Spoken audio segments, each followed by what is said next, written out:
इतने different type के powders आते हैं कि पता ही नहीं चलता है आपके फाइन लाइंस और पोर्स को। आपने अक्सर देखा होगा, हम जैसे ही पाउडर लगाते हैं तो हमारी स्किन पे जो है ना सारी चीज़ें छुप जाती हैं, बिल्कुल तो ब्लर हो जाती हैं पाउडर की वजह से। ठीक है, तो पाउडर्स को भी यूज़ करने का तरीका है, इनको भी जानना है हमने, ना कि ये कि कोई भी पाउडर अंधाधुंध हमने लगा लिया। ठीक है, सारी बहनें कहती हैं कि हमें नोट्स की पिक्चर भेजें, तो हम जो है ना अपने इंस्टाग्राम आईडी पे ये वाले नोट्स पोस्ट करेंगे, तो आप इंस्टाग्राम आईडी से ले लीजिएगा और मेक श्योर कि आप इंस्टाग्राम को भी फॉलो कर दीजिएगा। तो ईजिली आपको नोट्स मिल जाएंगी और आपको इतनी जूम करके वीडियो देखनी नहीं पड़ेगी और आप ईजी ले लेंगे।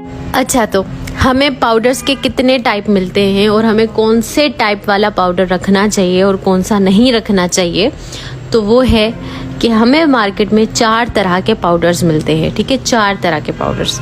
सही है, सबसे पहला जो आता है वो लूज पाउडर आता है। लूज पाउडर के बाद कॉम्पैक्ट पाउडर, उसके बाद HD पाउडर या फिर फिनिशिंग पाउडर आता है। ठीक है, अब लूज पाउडर के अंदर भी जो है ना वो टाइप्स होते हैं। लूज पाउडर के अंदर भी पाउडर के टाइप्स होते हैं। ठीक है, अब ये लूज पाउडर होता है ना वो खुला पाउडर होता है। ठीक है, इसलिए उसको लूज पाउडर कहा जाता है। अब इसके अंदर ट्रांसलूसेंट पाउडर, बनाना पाउडर और स्किन टोन पाउडर के नाम से पाउडर्स आते हैं। ठीक है, कंफ्यूज नहीं होना बिल्कुल भी। अक्सर सुना होगा लूज पाउडर के बाद लोग कहते हैं सेटिंग पाउडर। ठीक है, सेटिंग पाउडर भी इसी को ही कहते हैं, तो आपने इस बात को ध्यान में रखना है।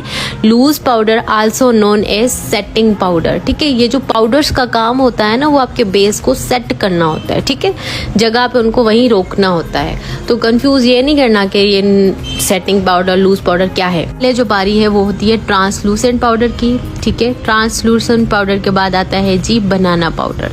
ट्रांसलूसेंट पाउडर जो होता है ना उसका कोई कलर नहीं होता, वो वाइट होता है। ठीक है, अब ये किस स्किन पे यूज होगा वो सब मैं आगे चल के बताऊंगी, लेकिन ये जो है ना कलरलेस होता है, इसमें कोई कलर नहीं होता, मतलब आप कह नहीं सकते किस कलर का है। ठीक है, उसके बाद आता है जी banana powder. Banana powder yellow colour का होता है, लाइक बनाना, जैसे बनाना के नाम से ही जाहिर है कि ये बनाना जैसा होगा। सही है, इसका भी मैं आगे चल के बताती हूँ कि किस स्किन पे यूज होगा। उसके बाद आता है जी स्किन टोन। अब ये स्किन टोन क्या है आखिर? स्किन टोन जो लूज पाउडर आम हमें मार्केट में मिलते हैं हमारे स्किन के, लाइक अगर हम फेयर हैं तो फेयर आइवरी वगैरह जो शेड हम लेते हैं, तो उस तरह से हमें ये अवेलेबल होते हैं। उसके बाद बारी आती है कॉम्पैक्ट पाउडर की, जिसको हम उमूमन फेस पाउडर भी कहते हैं। और आपने एक लफ्ज दूसरा भी सुना होगा, प्रेस पाउडर। ये प्रेस्ड पाउडर क्या है? तो प्रेस्ड पाउडर भी कॉम्पैक्ट पाउडर को ही कहा जाता है, फेस पाउडर को ही कहा जाता है। अब इसको प्रेस्ड क्यों कहा जाता है? कि हम इसको इस तरह से प्रेस करके अपने फेस पे लगाते हैं, इस वजह से इसको प्रेस्ड पाउडर कहा जाता है, कॉम्पैक्ट पाउडर कहा जाता है। ठीक है, तो कंफ्यूज नहीं होना। ठीक है, उसके बाद बारी है जी HD पाउडर की। अब ये HD पाउडर क्या भला है?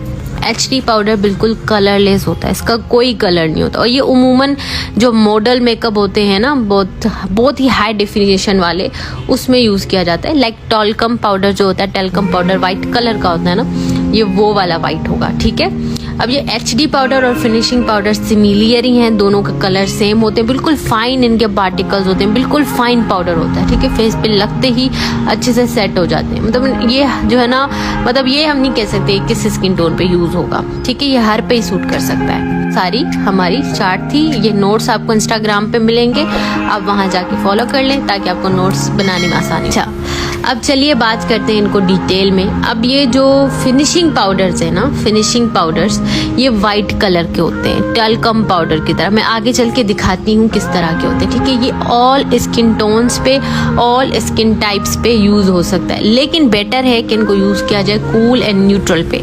कूल एंड न्यूट्रल का आपको पता है ना कि क्या है अंडरटोन, तो पिंक या फिर पिंक एंड येलो अंडरटोन हो, क्योंकि अगर एक बहुत ही वार्म अंडरटोन होगा उस पर हम लगाएंगे तो सूट नहीं करेगा, लेकिन फिर भी ऑल स्किन टोन वाले इसको यूज कर सकते हैं। उसके बाद आता है जी ट्रांसलूसेंट, ये भी ऑल स्किन टोन पे यूज किया जा सकता है, लेकिन बेटर है कि कूल या फिर न्यूट्रल अंडरटोन को यूज करें। ठीक है, मैं अपने यहाँ पे लिख देती हूँ कि ये कौन सी स्किन जो है पे ये यूज होगा। अगर आपकी स्किन मीडियम फेयर है, नॉर्मल फेयर हो आप, और एक लाइट कलर है यानी आप बहुत सफेद हो, तो ट्रांसलूसेंट पाउडर आपके लिए बेटर रहेगा। ठीक है, उसके बाद आता है जी बनाना ये बनाना येलो कलर का होता है, ठीक है, बनाना पाउडर येलो कलर का होता है, इसमें येलो टिंट भी आता है। वो क्रायोन का येलो आता है ना लूज पाउडर, उन्होंने उसको ट्रांसलूसेंट का नाम दिया हुआ, लेकिन वो एक्चुअली बनाना पाउडर है, येलो कलर का होता है वो, बिल्कुल ठीक है। वो किस पे यूज होगा? जिनका कलर मीडियम है, यानी कि ज्यादा फेयर नहीं है और जो थोड़े डीप डार्क कलर के हैं, उन पे बनाना सूट करेगा। मीडियम से लेके डार्क स्किन टोन तक यूज होगा। उसके बाद ये जो स्किन टोन है, ये बड़ी सेफेस्ट गेम है। अपने स्किन टोन का कोई भी लूज पाउडर आप यूज कर लें, कोई मसला नहीं, ना बनाना ना ट्रांसलूसेंट, काम इन सब का एक जैसा है मेकअप को सेट करने का, ठीक है। ये नहीं है कि आप ट्रांसलूसेंट यूज करेंगे तो अच्छा होगा और अच्छा हो, नहीं, जो भी आप यूज करेंगे मेकअप को सेट ही करेगा, ठीक है। सबका काम एक ही है। बात कर लेते हैं फिनिशिंग पाउडर की। क्या फिनिशिंग पाउडर क्या है? फिनिशिंग पाउडर जो है ना एंड पे यूज किया जाता है, मेकअप के बिल्कुल एंड पे, ठीक है, ताकि आपका मेकअप थोड़ा और पॉप अप लगे। अगर आप फिनिशिंग